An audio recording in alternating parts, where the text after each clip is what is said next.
Question sans réponse en Afghanistan. Voici les premières images de prisonniers d'Al-Qaïda, mais Ben Laden a bel et bien disparu. Où sont les milliers d'hommes censés l'accompagner? Où sont les grottes soi-disant piégées et suréquipées? Le Pentagone reste muet. L'appel de Yasser Arafat à l'arrêt des opérations armées rejeté par le Hamas et le FPLP. Attentisme côté israélien, mais 3 Palestiniens ont été tués aujourd'hui dans les territoires. L'ouverture tout à l'heure du 2e congrès mondial contre l'exploitation sexuelle des enfants. Au programme le renforcement des législations. Nous irons en Thaïlande où la prostitution des mineurs représente jusqu'à 5% de l'activité économique du pays. Haro sur la douleur, migraine, piqûre, ponction, chirurgie. Elle est trop souvent considérée comme une fatalité par les médecins. Dans son nouveau plan, le gouvernement prévoit notamment d'évaluer, de classer les hôpitaux sur ce critère. Et puis politique, les femmes dans la campagne. Après Bernadette Chirac, première à l'applaudimètre hier au RPR, Sylviane Jospin décide de s'engager à sa manière. C'est l'enquête de cette édition en forme de portrait. Bonsoir à tous, merci de votre attention. Avant de développer ces titres, l'hiver avec toujours quelques jours d'avance. Le froid est resté très vif aujourd'hui, ça va continuer. Images de Corse où une dizaine de villages sont toujours isolés par la neige. Image du Doubs qui gèle en décembre pour la première fois depuis très longtemps. Commentaire Christelle Bertrand. En Corse, disons que la situation s'améliore. Le soleil est revenu et l'électricité aussi pour la majeure partie des foyers. Quelques villages sont encore sans téléphone. Après un week-end passé sous 1,50 m de neige, c'est le courant entre les habitants et les élus qui ne passe plus. Tous nos élus sont bien loin, sont sur Ajaccio ou sur Bastia, et ce qui fait qu'ils ne se sentent pas trop concernés. C'est la population qui est livrée à elle-même. À Moulins, c'est une canalisation défectueuse qui a privé 2000 foyers de chauffage. Pendant 2 jours, les habitants un peu agacés se sont réchauffés comme ils ont pu. Sous ma couette, c'est tout. Mais il faisait froid. Non, il faisait chaud. Une question idiote, vraiment. Mais oui que ça caillait, franchement. Voilà ce qui arrive à une olive qui prend froid. Dans l'Hérault, 50% de la récolte a gelé. Les oléiculteurs ont juste eu le temps de rentrer 2 des 10 tonnes d'olives avant que la température descende jusqu'à moins 10 degrés. Et demain, gardez les moufles jusqu'à moins 11 degrés à Clermont-Ferrand. Tous les détails à la fin de ce journal avec Patrice Drevet. Le reste de l'Europe n'est pas épargné. En Espagne, de nombreuses routes sont toujours impraticables en raison de l'enneigement. Image ici de Catalogne où les familles bloquées dans les voitures ont été recueillies dans ces centres d'hébergement. Image aussi du sud de l'Italie. Ici en Calabre, on n'a pas tellement l'habitude d'assister à ce genre de spectacle. L'Afghanistan est donc la drôle de victoire contre Ben Laden et Al-Qaïda dans la région de Tora Bora. Les anti-talibans et les Américains sont maintenant maîtres des lieux, mais le chef terroriste a bel et bien disparu. Les milliers d'hommes censés être à ses côtés également. Les forces anti-talibans n'ont pu montrer à la presse que quelques dizaines de prisonniers. Image aussi des pillages rapportés par nos envoyés spéciaux à Tora Bora, Philippe Rochaud, Sylvain Giomme. Ils sont venus se partager la dépouille d'Al-Qaïda. Ces combattants afghans reviennent de la ligne de front avec leurs prises de guerre qui vont de l'obus de mortier à la gamelle du fantassin, mais pour eux c'est un trésor. La querelle éclate avec le caravanier parce que les moudjahidines n'ont pas voulu payer la location des ânes. Al-Qaïda est bien parti. On a trouvé tout ça dans leur caverne. Mais il a fallu 6 heures pour y aller. On laisse monter les pillards sur le front, mais pas les journalistes, dont le témoignage pourrait être gênant. Les vainqueurs de la bataille de Tora Bora se sont contentés d'exhiber leurs prisonniers devant nos caméras. Triste cortège de gueux, épuisés par un mois de combat et le pilonnage incessant de leur position par la première puissance du monde. Sur 31 prisonniers, nous en verrons 15. Sont-ils bien ceux-là qui terrorisent la planète et tiennent tête à l'Amérique ? C'est donc ça Al-Qaïda? L'organisation de Ben Laden est à genoux, mais pas encore vaincue. Nous ne serons pas autorisés à leur parler. Les combattants afghans ont appris cette fois à respecter la Convention de Genève. Le journaliste de la télévision Al Jazeera ne peut pourtant s'empêcher de demander à ces hommes s'ils sont saoudiens ou yéménites. Il est yéménite. Lui aussi. Mais pendant ce temps, 2000 de leurs compagnons d'armes sont en cavale dans les montagnes. Ils paieront pour eux et pour Ben Laden dont on a perdu la trace. Nous ignorons où est Ben Laden. Mais vous savez qu'il a passé 6 ans ici. Et il connaît particulièrement bien la région. Il a préparé son évasion et avec les talibans, il a appris beaucoup de choses. Mais je ne saurais pas vous dire où il est. Les vainqueurs afghans ont promis aux Américains et au monde entier de retrouver Ben Laden. Mais l'homme n'est sans doute déjà plus en Afghanistan. Oui, vous l'avez constaté, mais c'est le cas depuis le début de cette campagne d'Afghanistan. Les prisonniers sont tous des sans grade. Ben Laden, comme ses principaux lieutenants, comme le Mollah Omar aussi, a disparu. On reparle maintenant de cette fameuse zone tribale à cheval sur le Pakistan et qui échappe à tout contrôle. Explication Agnès Varamian, qui revient aussi sur les dernières images des prisonniers d'Al-Qaïda, autorisés cette fois à s'exprimer. Ils sont 13, dont 4 blessés en piteux état. De jeunes Arabes. Ils viennent du Yémen ou du Koweït. Sur eux, les Moudjahidines retrouveront pour toute arme cette grenade. Ce combattant d'Al-Qaïda raconte que les Américains les ont pilonnés sans cesse et que son groupe a été touché par une bombe guidée par laser.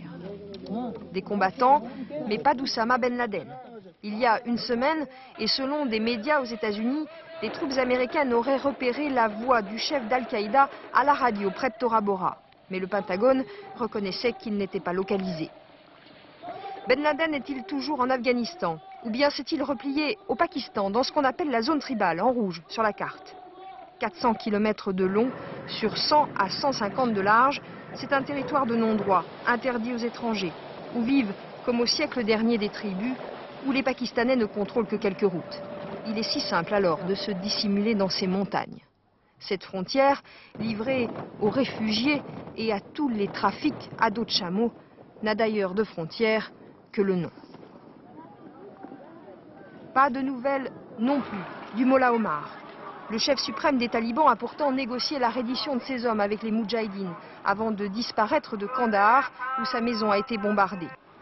Tout laisse supposer qu'entre Afghans, des deux bords, il y a eu un arrangement.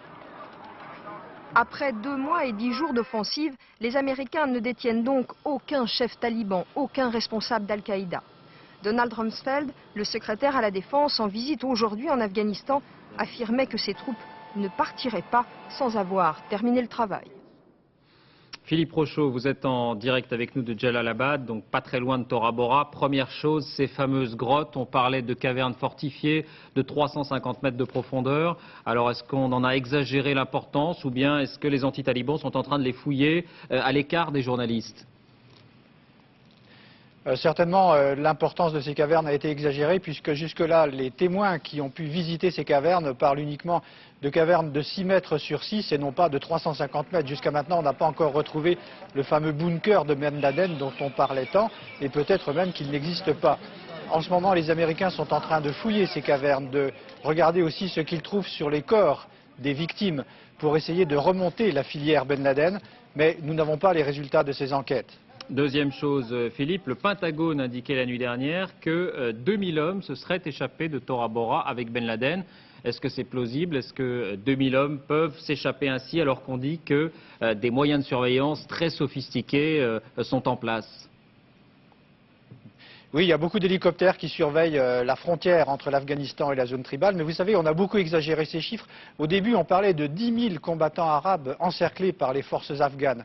Ensuite, on a parlé de 1500, et puis on est descendu à 300. Puis les Américains ont dit qu'il y avait 2000 combattants qui s'étaient échappés et qu'ils étaient à leur poursuite. Je pense aussi que les Américains ont beaucoup exagéré le chiffre de ces combattants d'Al-Qaïda pour justifier aussi leur campagne de bombardement sur cette région de l'Afghanistan et pour aussi expliquer que c'était Ben Laden dont il voulait la peau.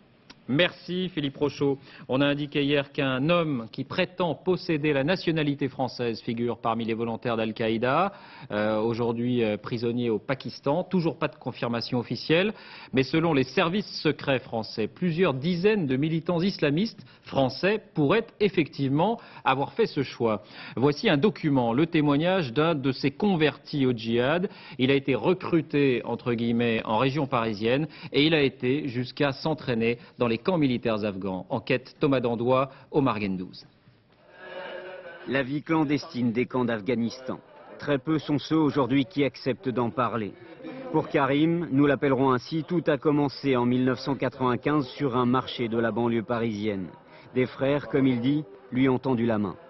Ils ont vu que j'étais dans la galère, j'avais pas où habiter, j'avais pas de quoi manger et tout. Et ils étaient là pour m'aider. Ils m'ont proposé du travail, ils m'ont pris pour dormir et tout. Je me suis senti un petit peu redevable envers eux. Et en plus, eux, ils ne demandent rien de grave. Au début, ils demandent juste de venir les voir, de parler, de faire la prière et tout. Mais rapidement, c'est l'engrenage. Le Pakistan d'abord pour un voyage religieux, puis l'Afghanistan. Près de Kandahar, il rejoint un groupe de 150 hommes qui s'entraînent dans un camp délabré au milieu du désert. En ce moment-là, on parlait pas, on savait pas qu'il allait y avoir des attentats contre les États-Unis ou tel pays, mais c'était surtout préparez-vous. Préparez-vous, tu te dis, ouais, on se prépare comme n'importe quel pays, il prépare ses appelés dans le service national. Ou, bon, préparez-vous, il y aura la guerre, il y aura la guerre. Eux, ils disent, il faut que tous les musulmans soient prêts à faire la guerre contre les juifs et contre les non-croyants et tout. Toi, tu te dis, ouais, c'est bon d'être prêt pour faire la guerre. Ils ont quelques armes et surtout, ils s'entraînent moralement, eux. Pas avec les armes et tout, ils les préparent moralement à mourir. Cette course à la mort, Karim finit par y prendre goût. Un an plus tard, lors d'un second voyage, il est promu instructeur. Là, c'est le déclic. Tu vois que c'est toi qui leur apprends à manier les armes, qui leur montre comment faire pour tirer une balle. Ah oui, que t'es complice, forcément. Et qu'est-ce qu'on ressent dans ces moments-là? Ben, on ressent qu'on est perdu. Moi, personnellement, j'étais perdu. Tu vois. Alors il rentre en France et tombe dans la délinquance. Après une petite peine de prison, il en profite pour disparaître et couper les ponts avec les frères. S'il témoigne aujourd'hui, c'est pour éviter aux plus jeunes de tomber dans le terrorisme. À Kaboul, image symbolique, la réapparition du drapeau américain. Après 11 ans d'absence, il a été hissé au-dessus de l'ambassade des États-Unis. Cérémonie qui, selon le chargé d'affaires américain, marque l'engagement diplomatique, politique et économique de Washington en Afghanistan. Nous sommes ici pour durer, a-t-il indiqué. Le Proche-Orient, hier, Yasser Arafat engageait son autorité, sa crédibilité en appelant le Hamas ou le djihad islamique à la fin des opérations terroristes. On attendait donc leur réaction. Eh bien, le Hamas aujourd'hui a rejeté cet appel. Cela dit, ces dernières heures ont marqué une accalmie, certes très relative, dans les territoires. Sur place, Charles Anderlin, Jean-François Monnier. Un militant du Hamas a été tué la nuit dernière à Hébron alors qu'il tentait d'échapper à des soldats israéliens venus l'arrêter. L'organisation intégriste lui a fait des obsèques solennelles. En tête du cortège, des candidats au suicide. Portant autour du corps la ceinture d'explosifs des kamikazes, ils scandent « Il n'y a pas d'alternative au commando du Hamas et Palestine islamique de la mer jusqu'au Jourdain ». Autre slogan, Arafat, dis-leur que tu refuses le cessez-le-feu, non aux arrestations politiques. L'organisation intégriste rejette l'appel lancé par Arafat en faveur de l'arrêt des opérations contre Israël. À Gaza, le seul dirigeant du Hamas qui soit ni en fuite ni détenu dans une prison palestinienne déclare « Tout le monde sait que nous sommes un mouvement de résistance qui continuera de combattre aussi longtemps que durera l'occupation. » Alors qu'Ariel Sharon a interdit à ses porte-paroles de réagir à toute déclaration d'Arafat, pour lui le président palestinien n'existe plus, à Ramallah, l'intéressé recevait des diplomates pour tenter malgré tout une médiation. En l'absence des Américains, les Européens sont seuls en lice pour chercher une solution à la crise. Et Ariel Sharon a indiqué qu'il n'avait pas pris le temps d'écouter Yasser Arafat hier. En bref, toujours à l'étranger, la confusion en Haïti. La présidence aurait déjoué une tentative de coup d'État. Le palais a été attaqué, 2 policiers tués, mais les assaillants repoussés. Il s'agirait, selon le président Jean-Bertrand Aristide, d'un groupe emmené par un ancien commissaire de police, déjà accusé de tentative de coup d'État il y a 18 mois. Rappelons que depuis 6 ans, Haïti n'a plus d'armée et possède une police civile de 6 000 hommes. Et puis toujours aux Caraïbes, regardez regardez ces bateaux qui débarquent des marchandises à Cuba. Eh bien, c'est un événement. Il s'agit de la première transaction commerciale avec les États-Unis depuis l'instauration de l'embargo il y a 40 ans. En l'occurrence, les cales sont pleines de poulets congelés et de maïs. L'embargo reste en vigueur, mais Washington a autorisé ce convoi à titre exceptionnel pour des raisons humanitaires suite à l'ouragan Michel. Silence total des médias cubains sur le sujet. Au Japon, à Yokohama, ouverture du 2e congrès mondial contre l'exploitation sexuelle des enfants. Plus de 120 pays représentés. Au programme, le renforcement des législations et des traités et l'évaluation du fléau. La prostitution des enfants serait en augmentation. 2 à 3 millions d'enfants touchés dans le monde. Exemple en Thaïlande, on estime que la prostitution, dans son ensemble, représente 10 à 14% des ressources du pays. Un tiers concernerait des mineurs. Enquête sur place, Hélène Hugues, Frédéric Faure. Ils vendent des chewing-gums, distribuent des sourires aux touristes étrangers. Tout ça pour quelques pièces. Aujourd'hui, sur la plage de Pattaya, le commerce avec les enfants ne va plus au-delà. Pour les jeux d'adultes, il faut être majeur. En 1996, la loi Thaï contre la prostitution des enfants a été renforcée. Un pédophile risque jusqu'à 20 ans de prison. Patrick habite ici depuis 15 ans. Il a vu les comportements changer. Tu étais sur la plage et puis tu voyais un Européen, généralement cinquantaine, soixantaine, gros, moche, je caricature mais c'est souvent comme ça, avec 3-4 petits gosses autour. C'était fréquent. Aujourd'hui, traqués, les pédophiles sont obligés de se dissimuler pour trouver leurs victimes. Avec notre caméra cachée, nous arrivons au 3e étage d'un centre commercial. Dans les fast-foods, les clients attablés sont souvent des hommes seuls. Autour, les jeux vidéo attirent les enfants. Observez l'attitude de l'homme en short et t-shirt vert. Depuis de longues minutes, il se tient à proximité des 2 enfants, ni vraiment proche d'eux, ni tout à fait étranger. C'est pourtant lui qui paye des jeux. Au bout d'une vingtaine de minutes, l'homme s'achemine vers la sortie, suivi par les enfants. Aucun mot ne sera échangé. Il n'a pas le comportement d'un père adoptif, si on peut dire comme ça, puisque à aucun moment il leur parle, à aucun moment il les touche, à aucun moment il les approche. Et ça, s'il fait ça, c'est parce qu'il a peur. Peur d'être démasqué, montré au grand jour. Pour les pédophiles en Thaïlande, pas de présomption d'innocence. Celui qui est surpris en flagrant délit est exhibé à la télévision, mis en accusation par ses propres victimes, humilié publiquement. Conformément à la loi française, nous avons dû cacher son visage. Dans votre pays, vous ne montrez pas la photo de l'homme avant qu'il soit reconnu coupable. Ici, on ne montre pas le visage des enfants. Mais l'homme, on le montre du doigt. On dit regardez-le bien, on ne veut pas de ça. Et c'est un message à vous tous, où que vous soyez dans le monde. Ne venez pas en Thaïlande, ne venez pas à Pattaya si c'est ça que vous cherchez. Comme la Thaïlande, la plupart des pays d'Asie renforcent la lutte contre la prostitution des enfants. L'étau se resserre autour des pédophiles occidentaux. Même de retour dans leur propre pays, ils peuvent être condamnés pour avoir abusé d'enfants n'importe où dans le monde. À propos de pédophilie, nouvelle audition aujourd'hui à Auxerre d'Émile Louis dans le dossier des disparus de Lyon. Il y a 1 an, il avait avoué 7 meurtres avant de se rétracter. Devant le palais de justice, des proches des victimes ou des associations de soutien se sont fait entendre. Fanny Auvergne, Marie Cazot. Émile Louis, 6 mois que les familles des disparus attendaient cette audition. Depuis la découverte de 2 corps en janvier dernier, les parents des jeunes filles veulent clarifier certains points du dossier. Mais après 3 heures d'entretien chez le juge d'instruction, Émile Louis nie toujours les meurtres. Il affirme avoir vu 2 personnes enterrer les corps des adolescentes. Son avocat regrette que cette piste ne soit pas prise au sérieux. Ça piétine, et donc une après-midi comme ça, pour moi, ne permet pas de faire avancer le dossier. Parce qu'on ne cible que sur Émile Louis, alors que peut-être qu'il y aurait d'autres choses à voir. Pour les familles des victimes, les explications d'Émile Louis sont des mensonges qui confirment sa culpabilité. Elles souhaitent la nomination d'un 2e juge d'instruction pour faire avancer l'enquête plus vite et étudier toutes les hypothèses de complicité. 4 morts et 16 blessés dans un incendie, sans doute criminel la nuit dernière à Paris, tout près de la place du Châtelet. C'est cet hôtel qui a brûlé. Un déséquilibré âgé de 36 ans, déjà interpellé dans le passé pour des faits similaires, est toujours en garde à vue ce soir. 2 des personnes décédées sont des jeunes siciliennes, sans doute des touristes. Les autres n'ont pas été identifiés. L'exaspération des habitants de la petite commune d'Ennery, près de Metz, 1800 habitants, et des actes d'incivilité et de vandalisme qui se multiplient.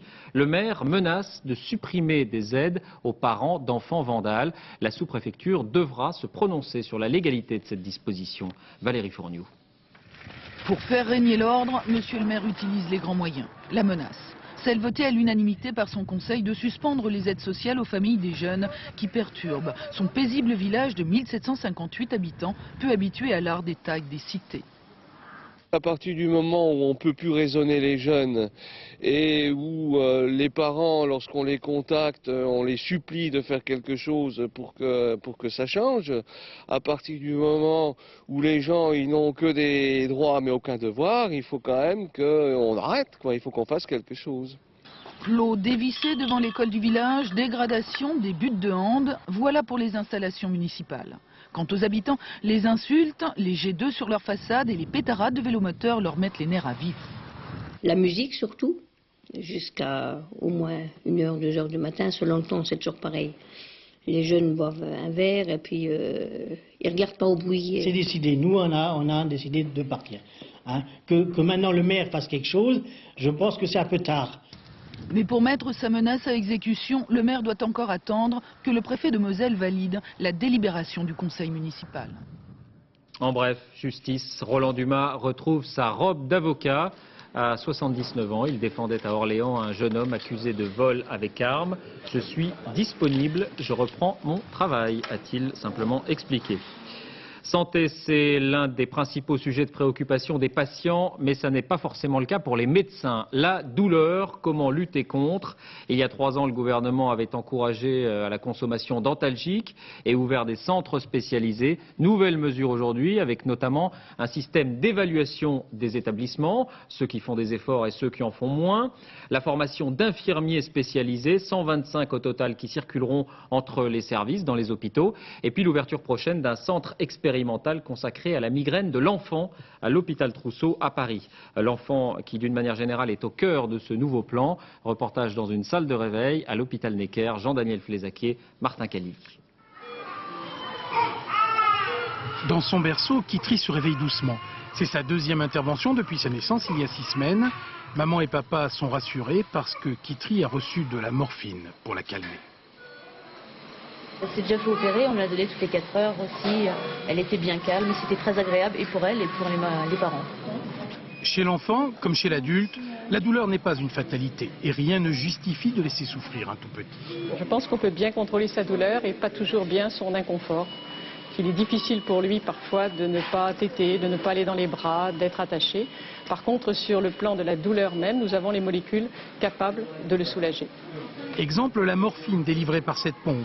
Elle va permettre à cette jeune fille de soulager sa douleur dès qu'elle en ressentira le besoin. Tu as mal? Alors tu appuies, vas-y, avec le pouce. Vas-y, voilà. Tu as entendu le bip? Autre progrès, cette crème anesthésiante. On va la laisser en place pendant 1 heure avant de poser une perfusion à ce bébé qui ne sentira pas l'aiguille le piquer. Il faudrait encore plus de médicaments destinés aux enfants, mais on peut déjà lutter efficacement contre la douleur. Avec un personnel bien formé, des parents bien informés et associés aux soins, tout cela pour que les tout-petits puissent vraiment dire un jour « même pas mal ». Un mot de la grève des internes, nouvelle négociation ce soir avec Bernard Kouchner et nouvelle manifestation un peu mouvementée ici à Lille. Bagarre avec des membres de la sécurité du centre hospitalier régional. 2 internes sont toujours en garde à vue ce soir. On reste dans les questions de santé publique car il s'agit bien de cela. La première grande synthèse sur les risques du téléphone au volant vient d'être publiée et elle est sans équivoque. Les risques d'accident peuvent être multipliés par 4 et les fameux kits main libre n'y changent finalement pas grand-chose. Une campagne d'information sera lancée demain par le ministère des Transports. Romuald Bonan.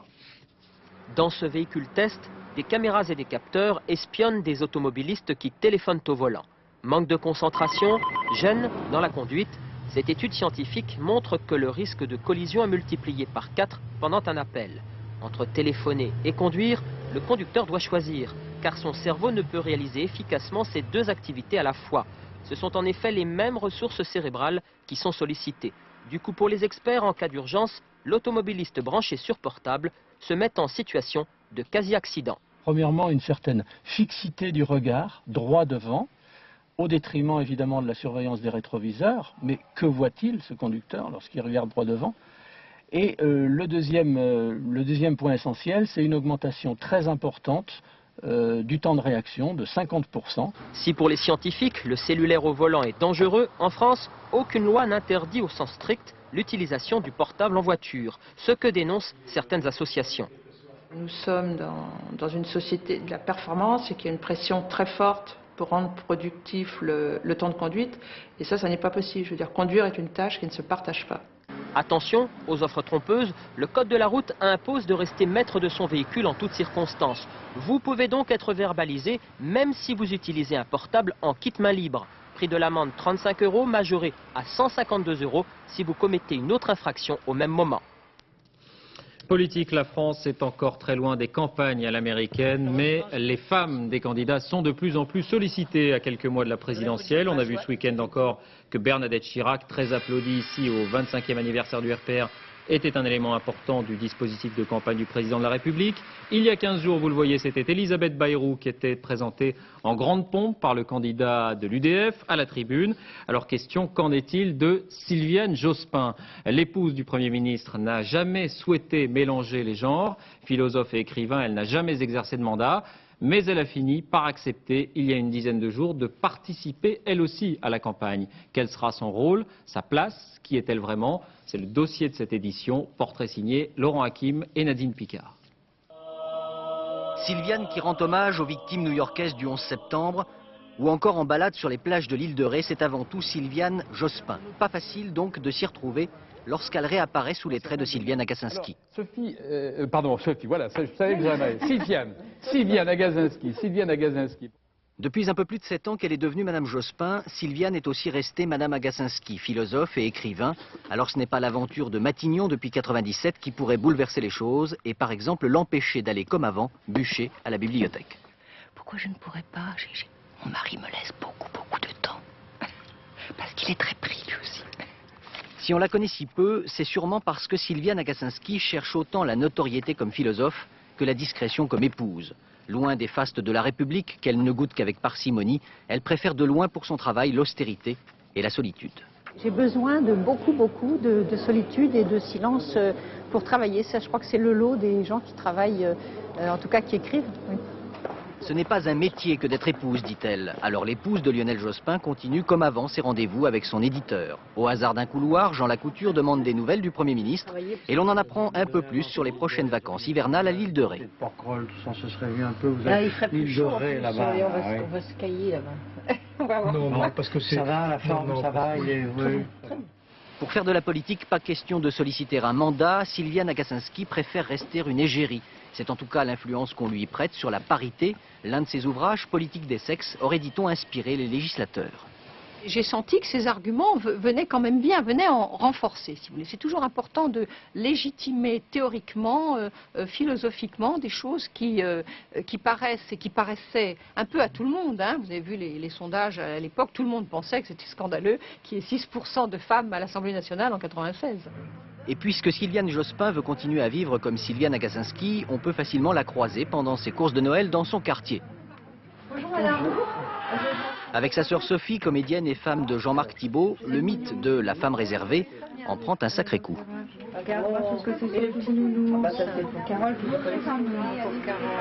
J'ai toujours vu faire des farces, faire la folle, rigoler, se faire des batailles de polo depuis qu'on est toute petite. Et c'est vrai qu'elle est réservée par rapport aux gens de l'extérieur. Mais enfin, à la maison, c'est plutôt des fous rires que la réserve.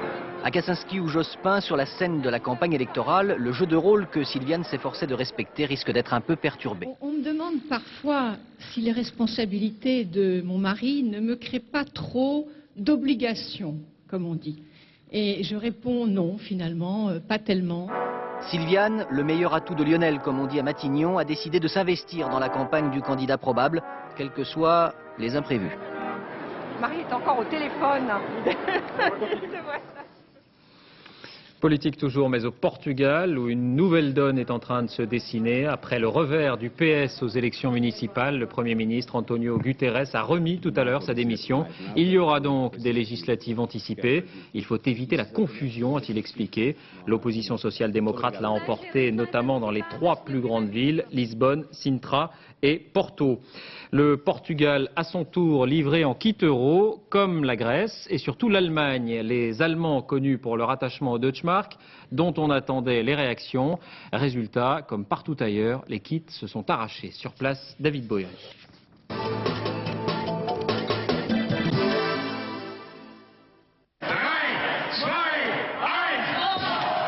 Ils ont attendu jusqu'à minuit dans le froid pour célébrer l'arrivée de l'euro.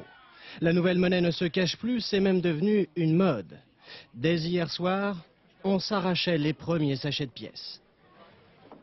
Ce matin, même impatience dans les banques berlinoises. Les banques et les bureaux de poste ont fait salle comble. Partout, c'est le même précieux sachet.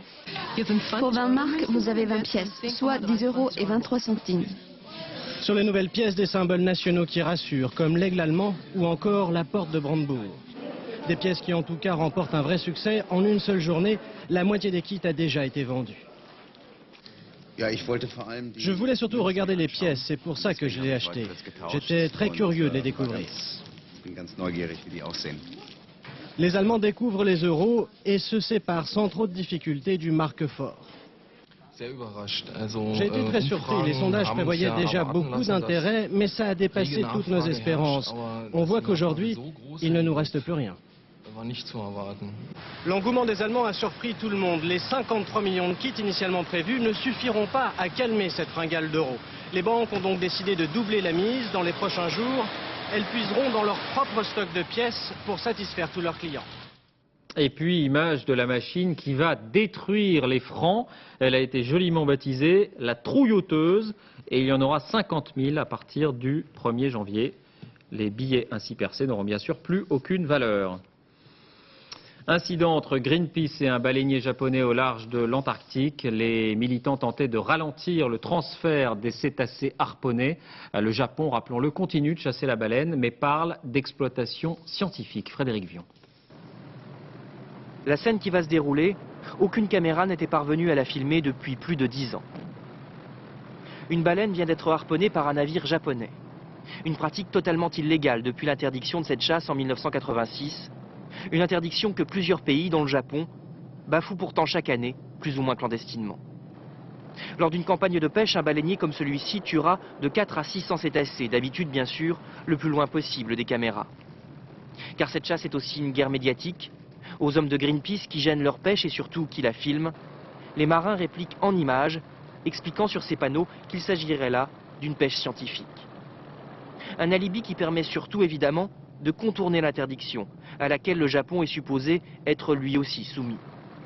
Mais qu'on ne s'y trompe pas, dans quelques semaines, le rorqual pêché se retrouvera sans doute sous forme de steak dans les restaurants de luxe de Tokyo, au prix de 3 000 francs le kilo. En France, petite frayeur à Mérignac, près de Bordeaux, le service de déminage des armées a procédé à l'explosion d'une bombe américaine datant de la Seconde Guerre mondiale.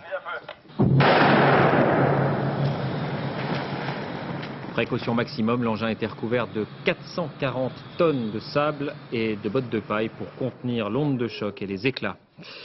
Les marchés de Noël, on parle beaucoup de celui de Strasbourg, voici celui de Colmar. Il existe depuis 25 ans, il est connu pour ses jouets en bois, son vin chaud à la cannelle, ses pains d'épices et surtout ses jeux de lumière. Christophe Nédard, Jean-Pierre Pasteur.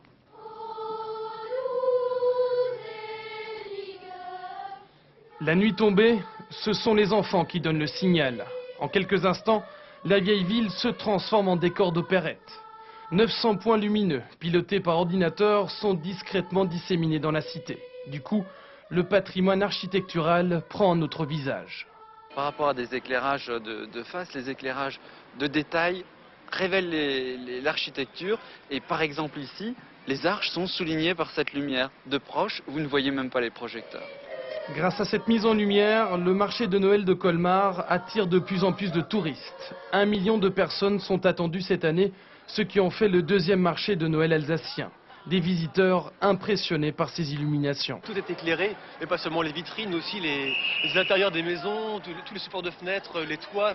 Je viens du Havre, donc je viens d'assez loin, et je suis ravie de découvrir la ville avec toutes ces lumières et puis cette ambiance. À Colmar, la magie de Noël va se poursuivre jusqu'au 6 janvier. Mais cet éclairage a un coût. 12 millions de francs, soit 80% du budget du marché, y sont consacrés.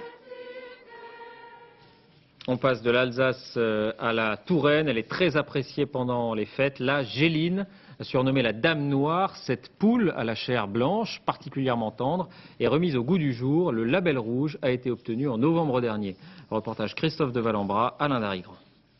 9h précise, Roselyne ouvre les portes du poulailler. Des Gélines de Touraine, plumage noir aux reflets métalliques, belles, mais surtout grâce à souhait.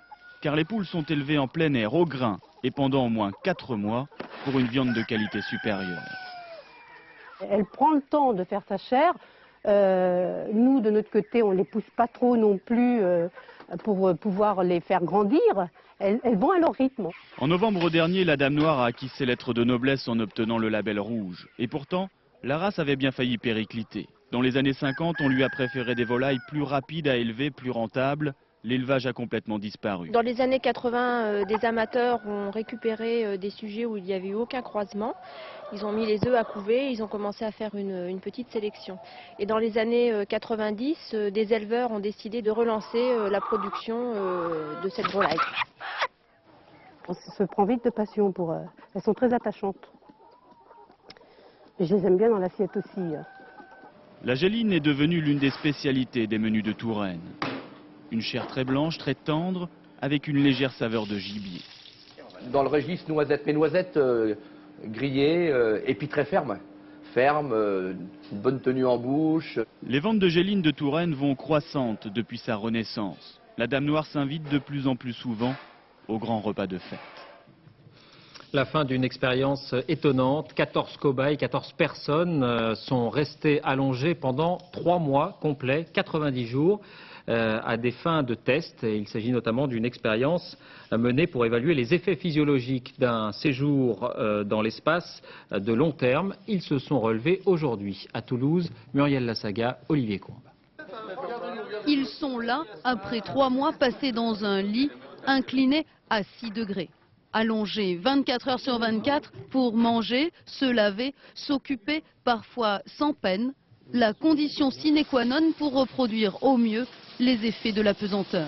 C'est essentiellement les membres inférieurs qui changent, les mollets, les jambes, les cuisses, sauf qu'on ne s'en rend pas compte du tout. On le voit, mais on ne s'en rend absolument pas compte parce qu'on ne se sent pas faible. Enfin, il y a 10 jours, tout a basculé. Station debout, l'heure de vérité pour les scientifiques. C'est l'élément majeur de cette étude, c'est-à-dire les capacités de récupération musculaire et osseuse après cette expérimentation de simulation de vol spatial. Car malgré l'activité physique, l'absence de gravité provoque des atrophies musculaires, plus de 30% de pertes chez certains de ces hommes et réduit la densité osseuse. C'est grâce à ce genre d'expérience unique en Europe que l'on pourra peut-être un jour séjourner dans l'espace pendant de longues années. La sortie d'une compilation d'un des auteurs de musique de film les plus appréciés, Michael Nyman, l'auteur de la bande originale de La leçon de piano ou encore de Meurtre dans un jardin anglais. Il mélange le classique et le baroque avec des sonorités plus contemporaines. À Londres, Olivier Lenuzza.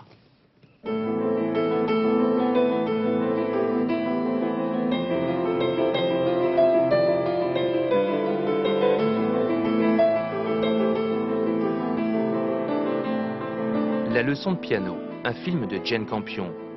Un film et puis une musique vendue à 2 millions d'exemplaires dans le monde. La leçon de piano orchestrée par un professeur tournesol qui vit au milieu de ses partitions. Michael Nyman est né à Londres pendant la Seconde Guerre mondiale et c'est à Londres qu'il invente des musiques pour le 7e art.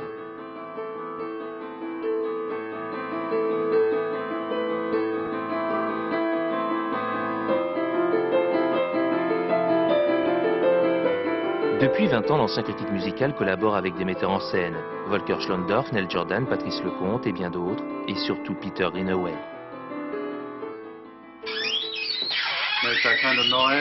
Quel bruit ça peut faire dans cet environnement très silencieux, car voilà, c'est ainsi que je travaille. J'écris ici, je regarde le film, je regarde mes notes, et puis si quelque chose de précis se passe, alors...